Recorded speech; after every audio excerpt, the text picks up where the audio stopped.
Doris Nearer Starks was born in Conecuh County, Alabama in 1937. At a very young age, she was exposed to the very blatant racism and injustices that were commonplace during this time. There were no mixing of the races in a social or business fashion. There were separate drinking fountains and bathrooms. African Americans could not get accommodations in hotels, and they were required to ride in the back of buses and trains. While both Mrs. Starks' mother and father had large land holdings in their respective families, which gave them independence and allowed them to escape some of the burdens of racism, they were not at all resistant to the level of inequality and discrimination that existed. Growing up in Alabama in the 1940s was a challenging experience. I was fortunate enough to grow up in a family that did have land assets, and as black families go, it was in some ways quite privileged.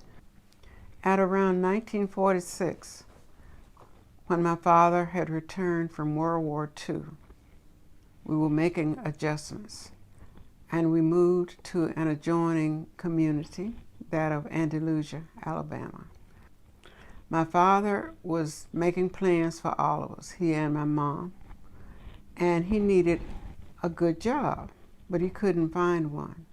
Although he had been a highly skilled technician in World War II, he couldn't find a job with the telephone company.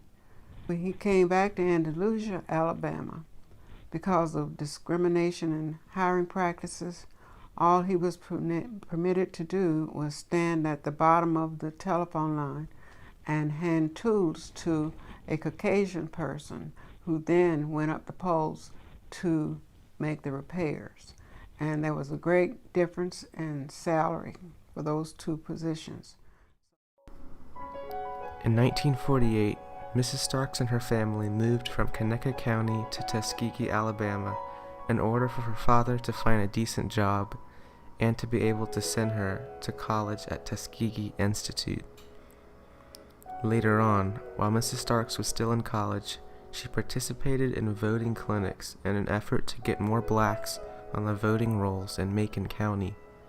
She testified in court on the injustices of the voting system during that time, and was instrumental in forming the legal basis for the Voting Rights Act of 1965.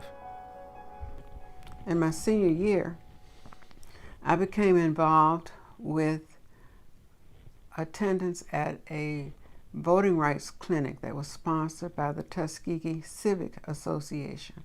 It was well known that blacks in the county outnumbered the whites in Macon County, but the voting didn't always go the way you would think it would go, because the registrars hindered blacks from voting. I also appeared before the U.S. Civil Rights Commission that was investigating voting rights in Alabama. I was one of the plaintiffs. And then when we were there, and it was time for others who had been registered by the registrar to testify, we found that truly many of them were not literate, that they could not recognize or even sign their own names, that the registrars had signed the forms for them, that those persons had put an X on the signature line. So those were some of the inequities. And so our case went to court. It went up the line in the district court and the court system, and it eventually went to the U.S. Supreme Court. And my voter registration was granted by order of the U.S. Supreme Court. And that's how I got to vote. Today, even though Mrs. Starks is retired, she still continues to be an active leader in her community and beyond as a mentor and advocate for social justice. Her latest endeavor is a book on the life and death of John Brown, titled The Last Days of John Brown, the Abolitionist.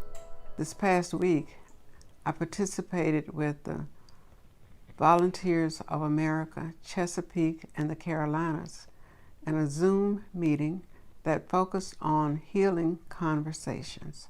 And in that meeting, we talked about systemic racism.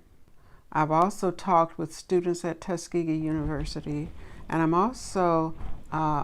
also written a book about the last days of John Brown. I think John Brown deserves another look.